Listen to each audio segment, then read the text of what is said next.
to start off with a question. What, if you were to give me a one-word definition of leadership, what would that be? Guidance. Guidance. That's good. Discipline. Discipline. Yeah. I heard it once defined as someone who motivates people to do things they don't want to do. That's a good one. Someone who motivates people to do things that they don't want to do. A little more than one word, but it's a great definition. Hunger. Hunger is an important characteristic of leadership. In fact, without hunger, you can't lead. So it's a good one. Anyone else? Contributions? Fear. Fear. Yeah. Yeah. That's kind of, you're going to lead either from the position of a dream or a dread. Fear or faith. Yeah, dream or dread. The word I'm looking for is promoted by Ken Blanchard. He's an awesome author on leadership. I grabbed a few books, just a few resources on my bookshelf. The one I really wanted to bring out is probably next to my Bible upstairs. But the heart of a leader, again, Blanchard defines it in one word: influencer. Influencer, because a leader is somebody who influences. That's really important to understand that, because if you're going to influence somebody, who likes to be influenced by somebody you don't like? Not really, right? You don't really enjoy being influenced by people that we don't like. In fact, we kind of steer away from them if we can help it. So it's really important in leading, and I think business generally today rises and falls on leadership. I don't think it's got something to do with management, but an entrepreneur is not going to necessarily be the manager. If you, you've heard how long it takes for somebody to form an opinion of you in your first meeting. 30 seconds. 7 minutes, 60 seconds. They're different. Usually, what people say is the first 7 seconds, and that's, I've always believed that. That's pretty accurate. It takes 7 seconds for somebody to form an opinion of you. Now, here's a shocker for you. According to the Princeton psychologists Janine Willis and Alexander Todorov, it takes only 1/10 of a second for someone to form an opinion of you. Isn't that crazy? 1/10 of a second for people to form an impression when they first meet a stranger.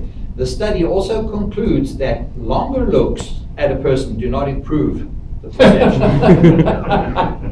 Okay, so don't glare at somebody if you don't like them. Hope that it'll improve as you go along, those first 7 seconds. And that was, the reference on that is Wargo 2006. You can look that one up, and that's a good little bit of trivia, isn't it? You remember a really cute little story of this little guy, Tommy, who's always getting in trouble. Tony will know my friend Tommy. I'm always telling you stories about Tommy. I guess he was the guy that I was growing up with, the boy, or I was the Tommy. And but one day Tommy runs into the house. He is so excited. He runs in and he says, "Mommy, mommy, mommy!" And he said, just can barely wait to burst out the information to her. He says, "Jimmy and Janie and Stephen and me helped an old lady across the road today." Oh man, he's so excited, and Mom is really proud of Tommy, because he's he's a little helper. And she says, "Oh, Tommy, that is great. That's awesome. I like to hear those things. But tell me, how come it took all 4 of you?" He says, "Mommy, because she didn't want to go." No. Okay, so we don't want to take somebody where they don't want to go. Someone once said, "Man convinced against his will is of the same opinion still." So it's very important to be relatable, and it's very important to be able to get into a position where you can effectively influence somebody, because you understand influence can be good or bad, right? I was trying to think, what could I pack into 10 minutes that you could take with you that would make a difference in your life? So there's, in that book there's the 5 levels of influence, which are awesome. How you start, where you start as a learner, and as a student, and then a performer, and then a leader who leads, and then a leader who leads leaders who lead. The very highest level of leadership. And the question there is, who do you know that's close to you that you have influenced to become an influencer? That you've influenced to become a leader, because that's how you test the results of true leadership, is who is following you. And you don't understand, you can't be a leader unless you first become follower. Okay, so follow those. And then the other principle that he talks about there is the trilateral leadership ledger. Sounds very technical, very complicated, but it's a very simple principle. And it begins with, just going back to reading books, by the way, Charlie Tremendous Jones. Any of you familiar with that name? If you're not, he was a great evangelist that traveled across the country and a great influencer. And he said, the person you are 5 years from now will depend on the books you read and the people you meet. How many of you believe that's true? So reading books is really important, because nothing that I'm telling you today is stuff I made up. In fact, I was a terrible leader. Growing up, I was just, my accent didn't help me one squat. I mean, it didn't, you know. So how many of you need an interpreter this morning? Can you all understand what I'm saying? Okay? All right. I never had an accent until I got to Texas, you know that? So you got to, so reading is really important, and the person that you associate with is also very important, because that's what's going to form the person that you are. How many of you growing up, your mom said, don't hang around with so-and-so? Because they're a bad what? Bad, there's the word again, right? They're a bad leader. They're leading you down the wrong pathway. And so it's important. The person you are is because of the books you read and the people that you meet and that you associate with. And that's tough, because it means you have to make some decisions about where you're going to be. Because leadership also doesn't happen automatically, right? It doesn't. We all want results, don't we? We're looking for results in life. And just not any results, because you're here this morning because you're aspiring to better results. You're here because you want to get some, either influence somebody or get some influence that's going to drive you forward in whatever business or enterprise that you're in. So we're looking for better results. Well, how do we get better results? Trial and error. Sorry? Trial and error. Trial and error, yeah, that's a good one. Okay, we'd all like a little more trial and a little less error, right? Okay, so the trial and error.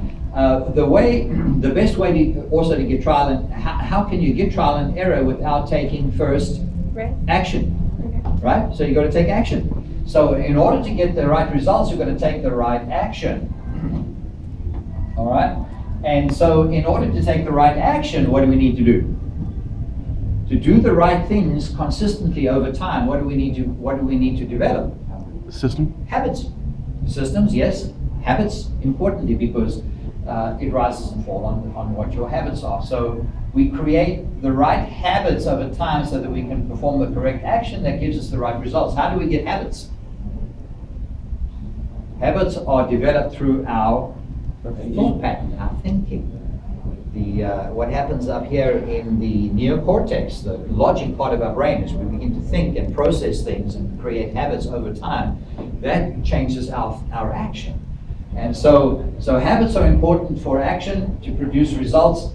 And the bottom line, it all comes down to so we change our thinking, which produces better habits. And how do we get better thinking? Information. Thank you, Mike. Information. So the correct information, not just any information. So it's important not just that we read books, but what books we read, right? And that we become, Oliver DeMille, who wrote a great book, I've got it over here, it's called Freedom Shift. He said, talks about the direction that our country is going in.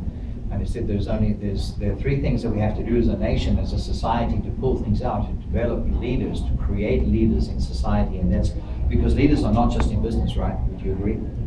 If you're a mom, you're a leader. If you're a dad, you're a leader. If you're a pastor, you're a leader. If you're a teacher, you're a leader. If you have a business, if you're an entrepreneur, you're a leader. So leaders are all over. The truth is that every single one of us in this room is going to be called to lead at some point in our life. The question is, will you be ready to lead? And Oliver says the way that you get ready to lead is, first of all, you need to become voracious readers and thinkers. So not just read, but think about what you're reading and reading. Voracious readers, tribal in your thinking. There's a tribal dynamic going on right here. Community, tribal. Connect with communities that are connected, that are similar to what you do, and where you can get that influence. So Voracious readers, tribal thinkers, and entrepreneurial. And that's something, it says, in order for this country to turn around, we need more entrepreneurs. We need people who get out of corporate America, who take control of their own future and change things from the base up. So those are very, very important things. So, and so voracious reader is really important. So to get the right information takes input. You have to put that input in over there. And so, so I wanted to talk about that first because we're looking for the right results, right? And all of this it's by intention. It's not by chance, it's by choice. Your destiny, wherever you go to, you see yourself in the future, wherever you want to arrive at is your destiny. Whatever you believe is your destiny is going to be determined by your thinking, your thought patterns, and so on. And it's all by choice, not by chance. So summing this all up, the trilateral leadership ledger, these are the things that you can work on, it's based upon a percentage of effectiveness of a successful leader measuring 3 areas, which is relationship, tasks, and character. And so relationships is really, really, really important in leadership. We already said that, right? It was How I Raised Myself from Failure to Success in Selling by Frank Bettger, an unbelievable book for anybody. It's got selling in there, but it's least about selling and more about building relationships. In the very first chapter, he said enthusiasm and excitement is key.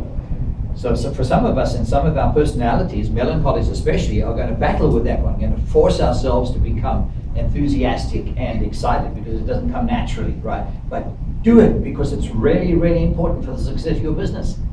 If somebody's going to form an opinion about you in 1/10 of a second, it better be a good opinion. If you want them to buy something from you, if you want them to relate to you, if you want to influence them, they better like you. So work on that relationship because it's extremely important. The second thing is character. What's your character like?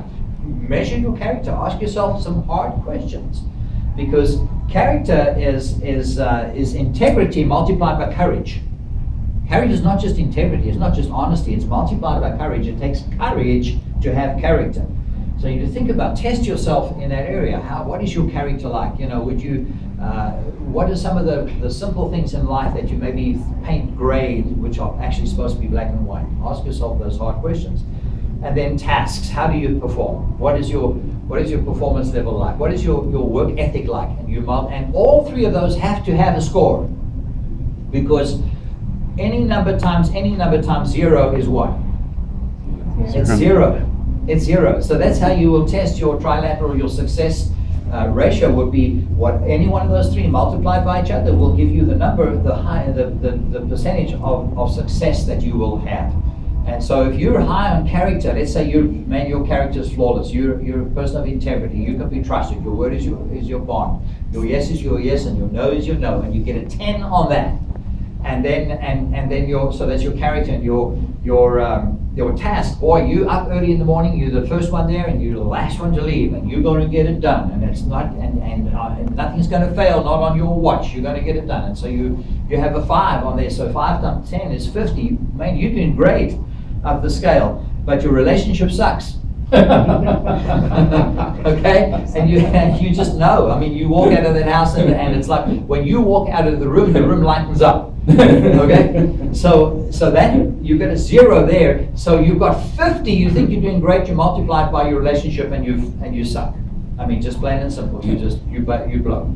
So it's really important to work on all 3 of those things, and that's about it. It's about as much as I can give. I'm way. I didn't realize that. You got that thing on high speed. And it's going pretty fast. So, if you could take those things with you, remember that we're looking for results. In order to get results, there's certain action that we have to take. It doesn't come by chance. It comes by choice. Our destiny is definitely something that we choose. It's not something that comes just by osmosis or by association. You have to choose your destiny. And then knowing that it depends on the person that you are, because wherever you go, there you are. Right? Yeah. Okay, so thank you for your time. If you have any questions, I hope we can.